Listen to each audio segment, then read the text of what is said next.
Les événements malheureux survenus au Togo 5 et le souci de régler définitivement les crises politiques à répétition qui entravent la bonne marche du processus de démocratisation en cours ont amené les acteurs politiques et la société civile à signer le 20 août 2006, sous l'égide de la communauté internationale, l'accord politique global prescrivant entre autres des réformes constitutionnelles et institutionnelles. À ce jour, ces réformes n'ont toujours pas été mises en œuvre et pourtant, elles ont été réaffirmées dans les recommandations de la Commission Vérité, Justice et Réconciliation mise en place par le chef de l'État en 2009 pour faciliter la réconciliation nationale. Cette institution a relevé le caractère incontournable et déterminant des réformes dans le processus de réconciliation nationale et les a placées au cœur de ces recommandations. La responsabilité de la non-mise en œuvre des réformes incombe à l'ensemble de la classe politique et plus particulièrement à un manque de volonté politique. Heureusement, le débat sur les réformes est revenu à l'ordre du jour à la faveur des bouleversements qui ont rendu l'environnement sous-régional et international favorable.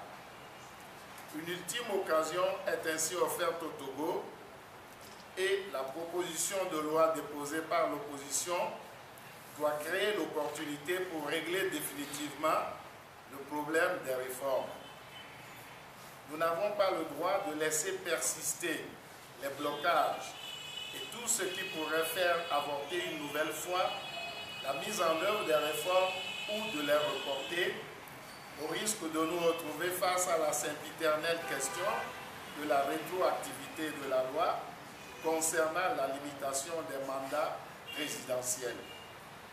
C'est pourquoi certaines organisations de la société civile réunies au sein du groupe de médiation pour l'adoption immédiate des réformes constitutionnelles et institutionnelles ont pris l'initiative de proposer une solution qui faciliterait la mise en œuvre des réformes.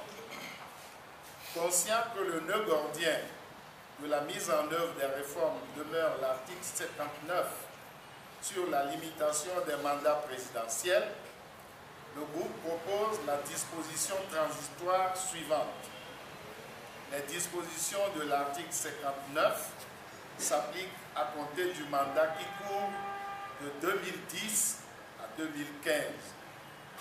Cette proposition a l'avantage de régler les questions de début d'application et d'application immédiate de la limitation de mandat en respectant le principe de la non-rétroactivité de la loi. Elle a également l'avantage décisif de rendre possible l'adoption des réformes qui vont introduire dans le jeu électoral de meilleures conditions d'organisation et de transparence, notamment la possibilité du mode de scrutin à 2 tours à l'élection présidentielle. Elle doit permettre de réunir la majorité des 4/5 nécessaires à l'adoption des réformes qui devront garantir un scrutin présidentiel libre, démocratique et transparent. Seul le peuple souverain, à travers les urnes, accordera le mandat présidentiel à celui qu'il aura choisi. Le groupe de médiation pour l'adoption immédiate des réformes constitutionnelles et institutionnelles demande à tous, partis politiques, organisations de la société civile ou autres groupes qui se sont dans le sens de l'adoption immédiate des réformes et ou de cette initiative, de se prononcer clairement. Il en appelle à la volonté politique, à la bonne foi et au sens de l'intérêt général du chef de l'État, des députés, de la majorité et de l'opposition parlementaire, ainsi que de tous les autres acteurs politiques impliqués afin que les réformes soient adoptées et se transforment en réalité avant l'élection présidentielle de 2015 et si possible avant la fin de l'année 2014. Chers compatriotes, que chacun prenne sa responsabilité et fasse sa part. Nommé ce 23 décembre 2014. Je vous remercie.